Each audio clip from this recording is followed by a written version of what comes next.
Hello friends, you're welcome to R K Rozgar study. तो are K Rozgar study YouTube channel में आपका स्वागत है। अगर आप वीडियो जुड़े हैं तो आपसे रिक्वेस्ट है कि चैनल का एक बार प्ले लिस्ट जरूर चेक करें, जिससे आपको हमारे कंटेंट और पढ़ाने का तरीका पता चल सके। देखिए, इस वीडियो में हम फाइनली आपको बताएंगे कि आप आरपीएफ कांस्टेबल का अगर आपका एग्जाम होना है तो आप किस टॉपिक पर पढ़ के जाएं, क्योंकि जो भी आप एग्जाम का, देखिए पहली बात कि अगर जो भी आप एग्जाम पे सर्च करते हैं कि एग्जाम एनालिसिस, एग्जाम का रिव्यू, तो एग्जामिनेशन स्टूडेंट का आप लोग देखकर सोचते हैं कि बहुत पेपर ईजी आ रहा है। पेपर ईजी नहीं आ रहा है, पेपर मॉडरेट टू डिफिकल्ट आ रहा है। पेपर का कोई भी सेक्शन हो मॉडरेट टू डिफिकल्ट आ रहा है। हम देखिए सब कुछ बताएंगे आपको। देखिए हम सब कुछ बताएंगे और सब कुछ दिखाएंगे कि क्या कुछ कैसे प्रश्न पूछे गए हैं। सब कुछ जीके के, मैथ के, रीजनिंग के सभी सेक्शन को 35 प्रश्न जीके मैथ के, 35 प्रश्न रीजनिंग के और 50 प्रश्न जीके के हम सभी बताएंगे किस किस टॉपिक से प्रश्न पूछे जा रहे हैं। अगर आपका एग्जाम होने तो सिर्फ आप उन्हीं टॉपिक को कंफर्म करके जाएं और आपका एग्जाम एकदम 110% जीएस के क्वेश्चन वहाँ से फंसेंगे ही फंसेंगे। और करंट अफेयर बहुत तगड़ी पूछी जा रही है जो आप सोच भी नहीं सकते। हम सब कुछ इस वीडियो में आपको बताएंगे। और हमारा एग्जाम कैसा हुआ, कितने हम अटेम्प्ट क्वेश्चन किए, कितने मैथ के क्वेश्चन अटेम्प्ट किए, कितने रीजनिंग के क्वेश्चन अटेम्प्ट किए, कितने जीएस के क्वेश्चन अटेम्प्ट किए जीके के, और किसमें टाइम कम पड़ रहा है, सब कुछ हम आपको बताएंगे। तो अगर आपका एग्जाम होना है तो वीडियो से अंत तक जरूर जुड़ रहे हैं। और वादा रहा कि इस वीडियो से जुड़ने के बाद आप वीडियो से संतुष्ट हो जाएंगे और 1% भी आपको वीडियो से ऐसा नहीं होगा कि आपका टाइम बर्बाद हुआ, क्योंकि हम जानते हैं कि एग्जाम के समय का, स्टूडेंट का समय बहुत महत्वपूर्ण होता है। तो हमको ये पसंद नहीं कि फालतू फालतू का वीडियो बनाएं और आप लोगों को डिस्टर्ब करें। तो अगर आपका एग्जाम होना है तो आप अगर चाहें तो इस वीडियो से अंत तक जुड़ रहे हैं, आपको सब डाउट क्लियर हो जाएगा। तो सबसे बस पहली बात हम आपको दिखा दे रहे हैं कि देखिए हमारा 7 मार्च को ही एग्जाम था। 7 मार्च यानी कल के डेट में हमारा एग्जाम था शिफ्ट नंबर 2 में, और हमारा 11 बजे रिपोर्टिंग टाइम था। तो देखिए हमारा नाम, आप अगर स्टार्टिंग से जुड़े होंगे तो हमारा जानते होंगे कि हमारा यही नाम है। और सबसे पहली बात कि हमारा देखिए एएलपी सीबीटी 2 के लिए हम प्रिपरेशन कर रहे हैं। एएलपी सीबीटी 2 के लिए प्रिपरेशन कर रहे हैं, जो हमारा एग्जाम 19 मार्च को होने जा रहा है। एएलपी सीबीटी 2 का हमारा, एएलपी सीबीटी 1 का आप चाहें तो स्कोर कार्ड हमारे चैनल पे अपलोड किए हैं, शॉर्ट्स में भी और वीडियो में भी आप जाकर देख सकते हैं कि हमारा एलपी में कितना स्कोर है। तो एलपी सीबीटी 2 का हमारा एग्जाम होने जा रहा है 19 मार्च को, तो उसी एग्जाम को हम प्रिपरेशन कर रहे हैं। तो हम आरपीएफ कांस्टेबल के एग्जाम को हम देने वाले नहीं थे, लेकिन हम एग्जाम सिर्फ दे दिए कि हमारा होम मंडल, देखिए Sheetla institute of technology Varanasi, तो हमारा सिर्फ होम मंडल में सेंटर पड़ गया, तो हम जाकर एग्जाम को दे दिए। वरना हम एग्जाम अगर लखनऊ पड़ा होता, कहीं इलाहाबाद पड़ा होता, तो एग्जाम को हम नहीं देते, क्योंकि हमारा एग्जाम देने का पर्पज नहीं था, क्योंकि हम जीके की पढ़ाई नहीं करें। जैसा कि जानते हैं, अगर आप एलपी के स्टूडेंट होंगे, अगर आप एलपी का देखोगे पैटर्न, तो उसमें साइंस आती है, जीके बिल्कुल ही नहीं आता। एक भी प्रश्न जीके के नहीं पूछे जाएंगे, ना ही करंट अफेयर के। और आरपीएफ कांस्टेबल में जानते हैं कि 50 प्रश्न जीके के आने हैं, तो 50 प्रश्न जीके के बहुत ही आधा, और 120 प्रश्न आने हैं, तो जिसमें से 50 प्रश्न जीके के रहेंगे, तो ये अपने आप में रिजल्ट को डिसाइड करेगा। तो हम सिर्फ गए थे मैथ और रीजनिंग को करके और बताएंगे कि जीके में भी कौन कौन प्रश्न को किए हैं। तो सबसे बड़ा डाउट स्टूडेंट का बना है जीके का सबसे बड़ा डाउट स्टूडेंट का बना है कि जीके जीएस किस सेक्शन से आ रहे हैं, जीके किस लेवल का पूछा जा रहा है, कहाँ से पूछा जा रहा है। तो हम आपको बता दे रहे हैं कि आरपीएफ कांस्टेबल का जीके का लेवल जो है प्रीवियस ईयर से बिल्कुल ही चेंज हो चुका है। बिल्कुल चेंज होने का मतलब ये है कि 30 से 40% ही प्रश्न है जो आप पिछले, जो प्रीवियस ईयर 2019 के बेसिस पे पूछे जा रहे हैं, जैसे कि जनगणना का हो गया, पंचवर्षीय योजना का हो गया, इसी प्रकार। वरना जीके के पूरे पैटर्न में चेंजिंग देखने को आया है, पूरा पैटर्न चेंज हुआ है। क्योंकि हम जीके का हम देखिए, हम बता दें कि एलपी सीबीटी 2 का प्रिपरेशन करें, तो हम जीके सिर्फ हम 5 मॉक टेस्ट दिए प्रीवियस ईयर का। आरपीएफ कांस्टेबल का देखिए मॉक टेस्ट हम प्रीवियस ईयर का इसलिए देते हैं ताकि टाइम मैनेजमेंट हो जाए, टाइम कॉन्फिडेंस बढ़े और टाइम कम ना पड़े। तो प्रीवियस ईयर का दिए, इस बार हम जाकर एग्जाम को डायरेक्ट देकर आए हैं। तो हम सिर्फ मैथ रीजनिंग करने के लिए ही गए थे। तो आपको बताएं कितना अटेम्प्ट रहा है, क्या कुछ रहा है। तो सबसे बड़ा डाउट बना स्टूडेंट का कि जीके कहाँ से किस लेवल की पूछी जा रही है। तो देखिए जीके के हम जीतने, क्योंकि देखिए हम आए और रात को 10 बजे, घर आकर रात को 10 बजे हम देखिए सब कुछ लिखे हुए कि किस किस सेक्शन से कितने प्रश्न पूछे जा रहे हैं, कौन कौन से प्रश्न। तो जितने भी प्रश्न हमको याद है सब एकदम प्रश्न, ये जो भी लिखे हैं एकदम 110%, 101% ये प्रश्न ट्रू है, 101% एकदम सही प्रश्न है। आप जब आएगा आंसर की, तो आपको जैसे जानते हैं कि महीने के लास्ट में या अप्रैल के शुरू में आंसर की इसका आ जाएगा। जब एग्जामिनेशन खत्म होगा 2 मार्च से 11 मार्च 18 मार्च के बीच एग्जाम हो रहा है, तो 18 मार्च के बाद 10 दिनों के बाद इसका आंसर की 10 दिनों के अंदर आ जाता है। तो हमको एकदम दिखाएंगे डिट्टो प्रश्न, एकदम सेम टू सेम जीके के प्रश्न पूछे गए हमारे शिफ्ट में। हमारा एग्जाम था 7 मार्च को सेकंड शिफ्ट में। अब देखिए आपको बता रहे हैं जीके, बहुत स्टूडेंट क्या है कि हम देख रहे हैं यूट्यूब पे सर्च किया हम भी कि एग्जाम रिव्यू या एग्जाम एनालिसिस, तो वो देख रहे हैं 1-1, 1.5 लाख, 2-2 लाख व्यू जा रहा है। बताइए आप लोग अगर एग्जाम सर्च करके देख रहे हैं ना कि एग्जाम में किस प्रकार प्रश्न पूछे जा रहे हैं, एग्जाम एनालिसिस, तो आप लोग बहुत अपने साथ गलत कर रहे हैं, आप टाइम बर्बाद कर रहे हैं, आपका माइंड आप डाइवर्ट कर रहे हैं। क्योंकि देखिए अगर मान लीजिए आप हो या हम हो, अगर आप एग्जामिनेशन सेंटर से जब आप बाहर निकलिएगा और कोई आपसे पूछेगा कि कैसे प्रश्न पूछे गए हैं, तो जीके में किस प्रकार प्रश्न पूछे गए, मैथ में किस प्रकार के प्रश्न पूछे गए, रीजनिंग में किस प्रकार के प्रश्न पूछे गए, तो आप क्या बताइएगा? आप वही प्रश्न बताइएगा ना जो बिल्कुल ही ईजी होगा, जो बिल्कुल ही आसान होगा। और कोई पूछेगा कि मैथ में कैसे प्रश्न, तो आपको देंगे टाइम एंड वर्क का आ रहा है, टाइम एंड डिस्टेंस का आ रहा है, नाव धारा के प्रश्न आ रहा है। अगर कोई पूछेगा रीजनिंग में कैसे प्रश्न पूछे रहे हैं, तो आपको देंगे पजल पूछ रहा है, कथन निष्कर्ष पूछ रहा है, सीटिंग अरेंजमेंट। लेकिन आप पेपर का पैटर्न नहीं बता पा रहे हैं किस, जैसे सीटिंग अरेंजमेंट पूछ रहा है तो कैसा पूछ रहा है, ब्रीथ के अंदर पूछ रहा है, ब्रीथ के बाहर पूछ रहा है, 7 लोगों को बैठा रहा है, 5 लोगों को बैठा रहा है, 10 लोगों को बैठा रहा है, ऊपर नीचे बैठा रहा है, कथन निष्कर्ष पूछ रहा है तो किस प्रकार का पूछ रहा है, तो उस लेवल को हम इसमें बताएंगे आपको। मैथ के भी सेक्शन को, रीजनिंग के भी, किस प्रकार के क्वेश्चन किस लेवल के पूछे जा रहे हैं। तो देखिए सबसे, तो इसीलिए आपको बता रहे हैं कि एग्जाम एनालिसिस आप सर्च करके देखना, वीडियो को बंद करिए, क्योंकि आप लोग सिर्फ उन लोगों का यूट्यूबर का व्यू बढ़ाते हैं, आप कुछ नहीं बढ़ाते हैं, आप लोग व्यू बढ़ाते हैं। और अगर जैसे कि आप एनालिसिस देख रहे हैं, कोई स्टूडेंट कह दिया कि जीके में पूछा था कि ताजमहल कहाँ स्थित है, आगरा, तो आप कहेंगे कि यार बहुत ईजी पूछ रहा है, तो आप पढ़ना, आप उस हिसाब से नहीं पढ़ाई कर पाएंगे। तो अगर आपका एग्जाम होना है तो सिर्फ इन टॉपिक को पढ़ के जाएं। तो सबसे पहले देखिए हम देखिए आपको बता दिए कि आप एग्जाम एनालिसिस की वीडियो देखना बंद करिए, आप सिर्फ व्यू बढ़ाते हैं। आप ही खुद सोचिए अगर आप एग्जामिनेशन सेंटर से बाहर निकलते हैं और आपसे कोई पूछता है कि किस प्रकार के प्रश्न पूछे रहे हैं, तो जो आसान प्रश्न होंगे वही तो आप बता पाइएगा तुरंत। अगर तुरंत आपको बोलना रहे किस प्रकार प्रश्न, तो आप पूछिए कि हाँ विटामिन से एक प्रश्न पूछा था, अनुच्छेद से एक प्रश्न पूछा था, लेकिन अनुच्छेद से किस लेवल का पूछा था, क्या प्रधानमंत्री का अनुच्छेद पूछा था, संसद का अनुच्छेद पूछा था, कि रीट के बारे में पूछा था, कौन सा अनुच्छेद तो बहुत है 395 अनुच्छेद है, तो किस अनुच्छेद के बारे में पूछा था, तो इसके बारे में आपको बताना किस डेप्थ तक एग्जामिनर जा रहा है। तो देखिए सबसे पहला अगर आप बात करेंगे तो देखिए हम बता दे रहे हैं करंट अफेयर के आ रहे हैं 12 से 15 क्वेश्चन, पॉलिटी के आ रहे हैं 6 से 8 प्रश्न, हिस्ट्री के आ रहे हैं 5 से 7 प्रश्न, इकोनॉमी के प्रश्न आ रहे हैं 5 से 6 प्रश्न, और स्टैटिक जीके के आ रहे हैं 5 से 6 प्रश्न, और साइंस के प्रश्न आते रहे मात्र 3 से 4 प्रश्न साइंस के, वो भी बिल्कुल ईजी टाइप में। अब हमारा एग्जाम आप देख लीजिए 7 मार्च को सेकंड शिफ्ट में हमारा एग्जाम रहा था। अब देखिए अब बात कर लेते हैं पेपर की डिफिकल्टी लेवल पर। तो पेपर का डिफिकल्टी लेवल क्या है, तो देखिए पेपर का difficulty level GS moderate to hard है, जीएस को मॉडरेट टू हार्ड करेंगे, जिसमें से देखिए 50 जीके में 50 जीके में हम 10 क्वेश्चन को ईजी में मान लेते हैं, 50 जीके में 10 क्वेश्चन ईजी मानेंगे, और 20 क्वेश्चन मॉडरेट मानेंगे, और 20 क्वेश्चन हार्ड मानेंगे, बिल्कुल ही हार्ड। अब हम बता दिए, अब आगे आ जाते हैं। तो देखिए करंट अफेयर में देखिए करंट अफेयर में 12 से 14 प्रश्न पूछे जा रहे हैं। करंट अफेयर में वर्तमान में कौन क्या है इससे एक भी प्रश्न नहीं पूछे गए। करंट अफेयर में किस प्रकार प्रश्न पूछा गया, तो कंप्यूटर से पूछा था, कंप्यूटर से पूछा था कि प्रधानमंत्री ने ये कंप्यूटर कितने बजट में किस देश से खरीदने के लिए पूछा था। देखिए करंट अफेयर बहुत ही तगड़ा पूछ रहा है। करंट अफेयर ये बात है कि सिर्फ 2024 का करंट अफेयर पूछा जा रहा है एग्जामिनेशन में, सिर्फ 2024 का करंट अफेयर पूछा जा रहा है। युद्ध से पूछा था कि इस युद्ध में मालाबार तट युद्ध किस देश से हुआ था, कब हुआ, ये वो करंट अफेयर के जैसे लेटेस्ट में युद्ध से कि भारत यूक्रेन जब युद्ध हुआ था, सॉरी जब यूक्रेन और रूस के बीच युद्ध हुआ तो इसमें भारत ये क्या ऑपरेशन किया, कुछ ऐसे करके। और फिर अवार्ड से क्वेश्चन पूछा कि प्रधानमंत्री ने किस को अवार्ड दिया, ये मैटर करके पद्म भूषण से पद्म भूषण थोड़ा बहुत, या और कंप्यूटर किस, तो ये बहुत ही करंट अफेयर के इस लेवल के क्वेश्चन थे ना, हम तो पढ़े भी नहीं थे पहली बात। और दूसरी बात ये कि इस लेवल के क्वेश्चन थे कि जो हमको याद करना भी बहुत, हम प्रेजेंट ऑफ माइंड आज बहुत रिकवर किए, लेकिन वो इस प्रकार के क्वेश्चन आ ही नहीं रहे। आप अगर देखें करंट अफेयर, जो भी स्टूडेंट जो भी टीचर दावा करते हैं कि हमारा करंट अफेयर, आप जाइएगा और एग्जाम देकर आइएगा, आपको पता चलेगा करंट अफेयर किस लेवल का पूछ रहा है। करंट अफेयर मॉडरेट ही नहीं हार्ड हम माने, क्योंकि करंट अफेयर एक होता है जैसे पूछेगा किस इस देश की राज्यपाल, सॉरी इस राज्य की राज्यपाल कौन है, मुख्यमंत्री कौन है, राज्य इससे सीट कहाँ है, क्या कुछ, तो इसी लेवल के थोड़ा सा क्वेश्चन स्टूडेंट को करंट अफेयर को बना लेते हैं। अब करंट अफेयर ये सब पूछा ही नहीं जा रहा है, करंट अफेयर अमाट कुछ भी पूछ दे रहा है उल्टा सीधा, तो करंट अफेयर बिल्कुल ही बोलने लायक नहीं है। और हम बता दे रहे हैं कि हम एक भी करंट अफेयर के प्रश्न को टच नहीं किए। हम आपको आगे आंसर की तो दिखा देंगे। एक जो कहा जाता है ना 12 से 15 जो करंट अफेयर के प्रश्न आए थे, बिल्कुल एकदम 100% सभी प्रश्नों को स्किप कर दिए, एक भी प्रश्न हम अटेम्प्ट नहीं किए हैं। और रेलवे में जानते हैं 1/3 मार्क की निगेटिव मार्किंग है। देखिए 1/3 मार्क की निगेटिव मार्किंग है, तो अगर आपको 50-50% जिस भी ऑप्शन पे लगे, जीके का क्वेश्चन हो, मैथ का जो भी रहे, तो अगर आपको 50-50% पे लगे कि हाँ ये सही हो सकता है, या तो ये सही होगा या ये सही होगा, हर 100% आप जब रहे, और 100% करने का मतलब कि अगर 50% आपको लगे कि या तो ये सही होगा या तो ये सही होगा, इसके अलावा 2 ऑप्शन अगर आप एलिमिनेट कर लेते हैं, तो वैसे प्रश्नों पर बिल्कुल ही तुक्का मारिएगा। लेकिन अगर आप कुछ नहीं जानते हैं तो उस पर तुक्का मत मारिएगा, क्योंकि 1/3 की निगेटिव मार्किंग है। और जो इसका जो स्कोर कार्ड बनता है ना, तो नॉर्मलाइजेशन जो एक्यूरेसी होती है बहुत डिपेंड करती है रेलवे की, तो आपको बहुत ज़्यादा नुकसान होगा। हम आपको बताएंगे कितना हमारा अटेम्प्ट है। अगर आपका एग्जाम होना है तो सबसे पहली बात आप पढ़ जाइए पंचवर्षीय योजना। ये प्रीवियस ईयर में भी पूछा था और इस बार भी पूछा रहा है। 3 प्रश्न हमारे शिफ्ट में पूछे गए, 2 प्रश्न पूछे गए पंचवर्षीय योजना से। आप आराम से पंचवर्षीय योजना पढ़कर, बेसिक इसका पढ़कर आराम से बना सकते हैं। देखिए पहला तो क्वेश्चन पूछा था कि प्रथम पंचवर्षीय योजना में किस क्षेत्र पर विकास पे बल दिया गया था, तो जानते हैं कृषि पे। इसके बाद एक प्रश्न पूछा था कि गरीबी उन्मूलन यानी गरीबी पर किस योजना के तहत गरीबी पर ध्यान दिया गया। और एक इसी में योजना पे था, यानी कि पंचवर्षीय योजना पे एक करंट का क्वेश्चन था कि इस योजना के यानी कि एमएसएमई योजना के तहत कितने क्षेत्रों को ये मंजूरी ये वो कुछ करके दिया था। इसके बाद देखिए 2 से 3 प्रश्न जनगणना हमारे शिफ्ट में पूछा था कि भारत की कुल जनगणना दर कितनी है, तो 74.4% था, वही उसका सही आंसर भी था। तो जनगणना देखिए हम जीके के प्रश्नों को मात्र 25 क्वेश्चन किए हैं जीके के, 50 में से मात्र 25 क्वेश्चन जीके किए हैं, और वो भी एक्यूरेसी के साथ किए हैं। इसमें से 5-7 प्रश्न गलत होंगे ही होंगे, हम 100% कह सकते हैं कि गलत होंगे, लेकिन 15 से 18 प्रश्न हमारे बिल्कुल 100% सही होने चाहिए जीके के। आपको बताएंगे मैथ और रीजनिंग तो हम कितना, हमारा जो स्कोर है आपको बता दिया कि LPCVT2 का प्रिपरेशन कर रहे हैं, तो मैथ रीजनिंग का ही हमारा स्कोर है।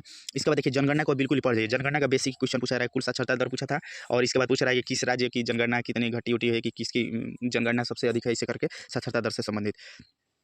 इसके बाद देखिए, इसके बाद क्या करिए, स्कर्वी रोग पूछा था साइंस के लिए, स्कर्वी रोग पूछा था, स्कर्वी रोग किस विटामिन से संबंधित है, विटामिन सी। और एक विटामिन का भी क्वेश्चन पूछा था जो करंट अफेयर में था, थोड़ा सा लेंदी टाइप में था। और हिस्ट्री के 3 से 5 प्रश्न पूछा था, जैसे कि पूछा था कि अलाई दरवाजा, देखिए हम कहीं लिखे भी, हाँ देखिए पूछा था कि अलाई दरवाजा का निर्माण कहाँ किया गया है, आगरा में, दिल्ली में, ऑप्शन थे कि कहाँ किया गया। एक था कि 1857 की क्रांति, एक क्वेश्चन था कि 1857 की क्रांति में बहादुर शाह जफर द्वितीय के पुत्र कौन थे। एक हिस्ट्री का था प्रश्न कि मेगास्थनीज किसके दत्तक पुत्र को गोद लिया था, ऐसे करके क्वेश्चन था। और देखिए इसके बाद देखिए हम आपको बता रहे हैं ना कि देखिए जो इन टॉपिक है इसको आप पढ़ जाएंगे तो 100% आपके जीके के प्रश्न यहाँ से फंसेंगे। आप आराम से 25 प्रश्न एक्यूरेसी के साथ बिल्कुल सही कर पाएंगे, उसको हम यहाँ पे लिखे हैं, क्योंकि जो घुमावदार है उसको आप पढ़ेंगे भी तो नहीं बना सकते हैं, लेकिन आप इसको सिर्फ पढ़ के जाइए। और देखिए क्वेश्चन पूछा था नदी और उसके उद्गम स्थान से 2 प्रश्न पूछा था। पहला प्रश्न पूछा था कि सतपुड़ा पहाड़ी से कौन सी नदी निकलती है, तो इसका उत्तर हो जाएगा नर्मदा और सोन। ये ऑप्शन में भी थे नर्मदा, सोन, ताप्ती, ऐसे करके ऑप्शन दिया था। तो नदी और उसका उद्गम स्थान आप पढ़ के जाइए अगर आपका एग्जाम बाकी है तो। 2 प्रश्न में प्रत्येक शिफ्ट में पूछा जा रहा है। इसके बाद नदी और बांध से प्रश्न हमारे में पूछा था कि सरदार सरोवर बांध किस नदी पर बना है।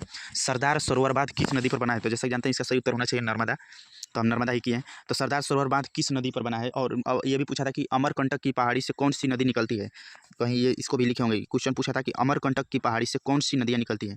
क्वेश्चन पूछा था कि अमरकंटक की पहाड़ी से कौन सी नदी निकलती है। और ये भी पूछा था कि कौन सी नदी है जो बिहार के आसपास से, इसे सोन नदी के बारे में कुछ करके पूछा था क्वेश्चन। इसके बाद देखिए एक क्वेश्चन दो क्वेश्चन पूछा था वर्षा, मानसून और वन से। या क्या पूछा था, तो पूछा था कि उष्णकटिबंधीय वन भारत के किन राज्यों के क्षेत्रों में पाए जाते हैं। बिहार, मध्य प्रदेश, उत्तर प्रदेश, ऐसे करके ऑप्शन दिया गया था कि उष्णकटिबंधीय वन भारत के किस राज्यों में पाए जाते हैं। और एक पूछा था कि वर्षा के लिए जिम्मेदार कौन सा है, और उसमें ऑप्शन दिया था पश्चिमी विक्षोभ। हम तो यही किए, हमारे हिसाब से 100% सही भी होना चाहिए। तो एक क्वेश्चन पूछा था कि वर्षा के लिए जिम्मेदार कौन सा मानसून है, वर्षा के लिए कौन सा मानसून जिम्मेदार है, बताइए। इस लेवल का क्वेश्चन कोई पढ़ा रहा है यूट्यूब पे? नहीं, सब लोग बस। अब ऐसे तो 10 प्रश्न किसी के भी लड़ेंगे, लेकिन आप इस लेवल का क्वेश्चन इसमें एग्जाम में पूछे जा रहे हैं। तो पूछा था कि पश्चिमी, जैसे कि पूछा था कि वर्षा के लिए कौन सा विक्षोभ जिम्मेदार है, मानसून। और इसके बाद अर्थव्यवस्था से 3 से 4 से प्रश्न पूछा था। हमारे में एक प्रश्न पूछा था कि मौद्रिक नीति का अध्यक्ष कौन होता है, उसमें दिया था RBI, नीति आयोग के अध्यक्ष। और एक पूछा था कि राष्ट्रीय आय की गणना कैसे की जाती है, तो राष्ट्रीय आय की गणना की जाती है प्रति व्यक्ति आय पर। जैसे किसी भी देश की प्रति व्यक्ति आय अगर ज़्यादा होगी तो राष्ट्रीय आय भी ज़्यादा होगी, तो उसके लिए पूछा था फिर जिम्मेदार कौन है, इससे करके। और एक क्वेश्चन वेरी इंपॉर्टेंट प्रश्न देखिए, प्रश्न पूछा था कि इंदिरा गांधी ने आपातकाल कितने समय के लिए लगाया था। पूछा था कि इंदिरा गांधी के समय में आपातकाल कितने समय के लिए लगा था, उसमें दिया था 12 महीना, 24 महीना, 16 महीना। तो हम इसका सर्च किए गूगल पे, तो बता रहा था कि 24 महीना, यानी कि 2 वर्ष इसका सही आंसर होगा। इसके बाद देखिए एक जीके का प्रश्न पूछा गया था मंजीरा किसका बना होता है। ऑप्शन था लकड़ी का बना होता है, धातु का बना होता है, बकरी की खाल का बना होता है, और एक ऑप्शन कोई और था जो हमको याद नहीं आ रहा है। तो इस प्रकार के देखिए जीके के प्रश्न पूछे जा रहे हैं, हमारे शिफ्ट में पूछे गए। ये सभी प्रश्न 101% एकदम सही होंगे, बस थोड़ा सा लैंग्वेज इधर उधर हो सकता है। जब आंसर किया गया तो आपको दिखा देंगे स्क्रीनशॉट, इसको मैच करके एकदम बिल्कुल ही सही है, क्योंकि हम खुद आए मेमोराइज करके इसको लिख कर, और आपको हम देखिए फोटो खींचे हैं और आपको बता रहे हैं। देखिए हमारा LPCBT 2 का मेंस का एग्जाम होना है, इसीलिए हम देखिए इसको अच्छे से नहीं राइटिंग, हेड राइटिंग देखकर आप थोड़ा सा माफ करिएगा, क्योंकि समय का अभाव है। अब इसीलिए बस तुरंत इसको रनिंग लेटर में तुरंत ऐसे लिख दिए जो भी याद आ रहा था, उसको हम आपको बता दे रहे हैं। अब हमारी लैंग्वेज को समझिए, भाषा को समझिए और आप आराम से समझिए, क्योंकि इसको देखिए अब लाइन बाई लाइन इसको मेंशन करते हैं, एक पेज पर लिखते, फिर फोटो खींच के आपको दिखाते तो टाइम ज़्यादा लगता है। हमारा LPCBT मेंस का एग्जाम है, तो हम आपको सोचे कि जो भी हेल्पफुल हो सकता है, क्योंकि चैनल जो बनाए हेल्प के लिए, तो हम आपको हेल्प कर दे रहे हैं। बस थोड़ा सा हमारी भावनाओं को समझिएगा। और वीडियो पसंद है प्लीज़, कंटेंट पसंद है प्लीज़ वीडियो को लाइक जरूर करिए, क्योंकि आप लोग अगर लाइक करेंगे तो जो भी एग्जाम हम देंगे, तो जैसे LPCBT 2 का एग्जाम देंगे तो आप लोग अगर लाइक किए रहेंगे तो इसी तरह हम रिव्यू देंगे। अगर आप लोग लाइक नहीं करेंगे तो उसी तरह यूट्यूब पर सर्च करते रहिएगा कि एग्जाम एनालिसिस, और इजी क्वेश्चन देकर खुश होते जाइएगा। देखिए उससे प्रॉब्लम क्या होती है ना, कि अगर आप इजी क्वेश्चन देखे रहते हैं कि हाँ वो स्टूडेंट क्या कहते हैं, जैसे एग्जाम आप सर्च करिएगा, अभी हम सच्चाई बता रहे हैं, अगर आप सर्च करिएगा कि exam analysis, RPF constable exam analysis, student निकलेंगे कैंप के बाहर, अब पूछेंगे कि कैमरा वाले पूछेंगे कितने क्वेश्चन अटेम्प्ट किए, कैसा कहेंगे बहुत ही ईजी आ रहा है, कितने क्वेश्चन अटेम्प्ट किए, 100 क्वेश्चन अटेम्प्ट किए हैं, 110 क्वेश्चन अटेम्प्ट किए हैं। अब ऐसे सिचुएशन में क्या होगा कि अगर आप एवरेज स्टूडेंट अगर आप हैं, अब जाएंगे एग्जाम देने, तो आपको लगेगा कि यार स्टूडेंट तो 100 से 100 110 कर रहे हैं, तो आपको नहीं भी क्वेश्चन आ रहा है ना, तब भी आप आराम से 100 110 120 मार दीजिएगा, तुक्का मार दीजिएगा, और तुक्का ज़्यादा मारेगा आपको निगेटिव लेकर चला जाएगा, आप ले देकर जो भी आपका रिजल्ट का चांसेस रहेगा आपको घट जाएगा। तो आप रेलवे के जब भी एग्जाम दीजिए ना, तो आप एक कुर्सी पे मेंटेन करिए। अगर आप जा रहे हैं 120 क्वेश्चन है, अगर आपके 70 क्वेश्चन आ रहे हैं, 80 क्वेश्चन आ रहे हैं, तो उतना एकदम 100% है, तो जितना आ रहा है, अगर 80% आपको आ रहा है तो 80% करिए, 10% पे इधर उधर तुक्का मारिए, बाकी छोड़ दीजिए। ये मत देखिए, क्योंकि हम देखिए हम एग्जाम एनालिसिस आपको बता दे रहे हैं, सच्चाई बिल्कुल नहीं देखते हैं, क्योंकि एग्जाम एनालिसिस हम पहले देखकर पेपर देते थे, हमारे पेपर हमेशा खराब होता था, क्योंकि स्टूडेंट बोलते थे किसी भी पीपी पुलिस का हो, किसी का भी SSC का एग्जाम हो, अब जाएगा तो स्टूडेंट पूछेगा, जो नया स्टूडेंट है जो नहीं पढ़ाई की वो जाकर बोल देते हैं हाँ पेपर बिल्कुल ईजी था, 120 में 110 कर दिए हैं, 100 कर दिए हैं। अब जैसे एवरेज स्टूडेंट है तो सोचेगा कि यार सब स्टूडेंट 100 110 करके आ रहे हैं, तो हम क्यों 80 पे रुके हैं, हम क्यों 80 क्वेश्चन अटेम्प्ट करें, हम क्यों 70 क्वेश्चन अटेम्प्ट करेंगे, जब सब लोग 90 100 कर रहे हैं तो हमारा तो होगा ही नहीं। तो स्टूडेंट क्या करता है, वैसे सिचुएशन में अगर आप 80 आ रहे हैं तो आप 20 तुक्का मार दीजिएगा, 20 में अगर मान लीजिए 15 क्वेश्चन गलत हो गया तो आप 10 क्वेश्चन जो सही किए थे उसमें से 7-8 क्वेश्चन कट जाएगा, ले देकर 70 से भी नीचे आएंगे, जो भी आपके चांसेस रहेंगे एग्जाम क्वालिफाई होने के नहीं होंगे।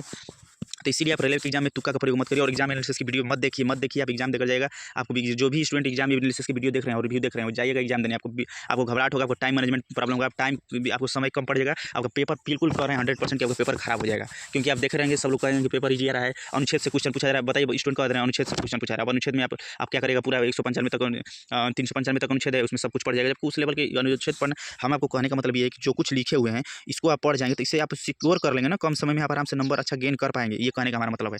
अनुच्छेद 395 अनुच्छेद है, उसमें कितना अनुच्छेद पढ़िएगा, कौन सा अनुच्छेद पूछेगा पता नहीं, तो इससे अच्छा है कि अनुच्छेद ना पढ़ के हम इसको पढ़ेंगे, जो ये एकदम फेवरेट रेलवे का टॉपिक है, तो इसको पढ़ेंगे, एकदम कंठस्थ करेंगे। इसके बाद देखिए एक प्रश्न पूछा गया था, पंचतंत्र किसने लिखा था? पंचतंत्र किसने लिखा था? तो हम तो किए हैं विष्णु शर्मा। देखिए हम इसको सर्च नहीं किए कि सही है या नहीं, लेकिन हम विष्णु शर्मा ऑप्शन में था, हम इसको क्लिक किए, हमारे हिसाब से सही होना चाहिए। एक क्वेश्चन पूछा था कि वाद्य यंत्र से संबंधित और उससे किसी व्यक्ति का नाम दिया था, जो ये जैसे कि किसी ऊटपटांग नाम दिया था। और देखिए जो लावड़ी ये सब नृत्य उड़ते हैं ना, इससे क्वेश्चन नहीं पूछा गया था। नृत्य से, फोक, देखिए डांस से, उत्सव से, दिवस से, थीम से, इस सबसे एकदम एक भी प्रश्न नहीं आए थे। तो इसीलिए कह रहे हैं ना कि जीके का लेवल बहुत ही थोड़ा सा दूसरे लेवल का जीके पूछा जा रहा है। इसके बाद एक क्वेश्चन पूछा था कि गांधी जी ने किस देश को अपमान और प्रार्थना वाला दिन माना था? क्वेश्चन बताइए, ये क्वेश्चन पूछा था, ये आपको क्वेश्चन कहीं मिलेगा जल्दी? क्वेश्चन पूछा था कि गांधी जी ने किस दिन को अपमान और प्रार्थना वाला दिन माना था। हम एकदम कह रहे हैं कि प्रश्न सही 100% हम कह रहे हैं। आगे जब आंसर की आपको मैच करके दिखा देंगे, एकदम 100% ये प्रश्न इसमें ऐसा पूछा गया था। इसके बाद आर्टिकल पूछा था एक आर्टिकल पूछा था सुप्रीम कोर्ट से संबंधित कि सुप्रीम कोर्ट किस आर्टिकल के तहत इस प्रकार का आदेश जारी करता है। और इसके बाद किसके समय में मौलिक कर्तव्य जोड़े गए थे? देखिए एक क्वेश्चन पूछा गया था किसके समय में मौलिक कर्तव्य, यानी मौलिक कर्तव्य किसके समय में जोड़े गए थे, उस समय कौन थे? तो इंदिरा गांधी के समय में, मोरारजी देसाई के समय में, लाल बहादुर शास्त्री के समय में, और एक ऑप्शन कोई और था जो हमको याद नहीं आया। तो क्वेश्चन पूछा गया था कि किसके समय में मौलिक कर्तव्य को भारतीय संविधान में जोड़ा गया था।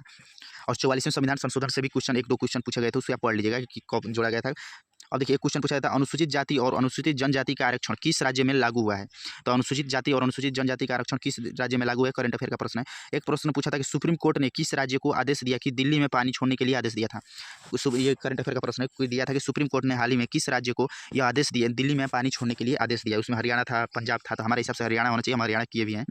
और देखिए नेक्स्ट प्रश्न, बजट 2024 में एमएसएमई के किस क्षेत्र में छूट दिया गया है? क्वेश्चन पूछा गया था। इसमें एक था कर में सुधार, कर में छूट। जो बजट 2024 तो हम तो कर ही कर दिए हैं कर में छूट के लिए, क्योंकि हम पढ़े थे कि बजट जो बजट पास हुआ है तो उसमें कर है, जैसे कि जो पहले था कि 3 लाख पे इनकम टैक्स लगता था, तो अब शायद 7 लाख की 5 लाख हो गया है। तो यही हम किए हैं, कर में छूट ऑप्शन में भी था।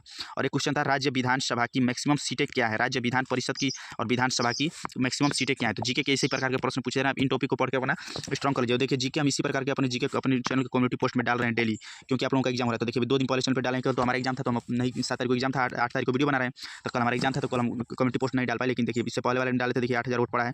इससे संबंधित जो भी क्वेश्चन का आंसर होता है ना, उसको हम फैक्ट को कवर कर देते हैं। 4 दिन पहले देखिए दिए हैं, 13,000 वोट पड़ा है। अगर आपका एग्जाम होना है तो आप कुछ देखिए या ना देखिए, लेकिन हम आपसे रिक्वेस्ट करें कि आप इन सभी वीडियो को जाकर देख जाइए, जीके के, मैथ के और रीजनिंग के। आप बिल्कुल ही सभी प्रश्नों को आपका एक्यूरेसी बढ़ जाएगा, आप नंबर अच्छे गेन कर पाएंगे। अब हम आ जाते हैं मैथ पे बात कर लेते हैं कि मैथ किस प्रकार के पूछे गए हैं। देखिए वीडियो थोड़ी सी बड़ी हो सकती है, लेकिन आपके सारे कन्फ्यूजन क्लियर होने चाहिए, कहने का मतलब ये है।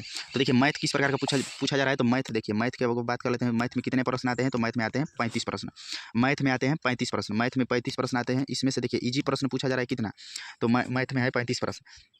तो मैथ में हम मान लेंगे कि इजी प्रश्न है 15 प्रश्न, इसके बाद मॉडरेट प्रश्न है 10 प्रश्न, इसके बाद हार्ड कहेंगे या डिफिकल्ट जो भी कहेंगे, तो हार्ड प्रश्न है 10 प्रश्न। इस प्रकार आपके 35 प्रश्न मैथ के पूछे जा रहे हैं, जिसमें आप इजी प्रश्न में अब आपको बता रहे हैं कि किस प्रकार टॉपिक से प्रश्न पूछे जा रहे हैं।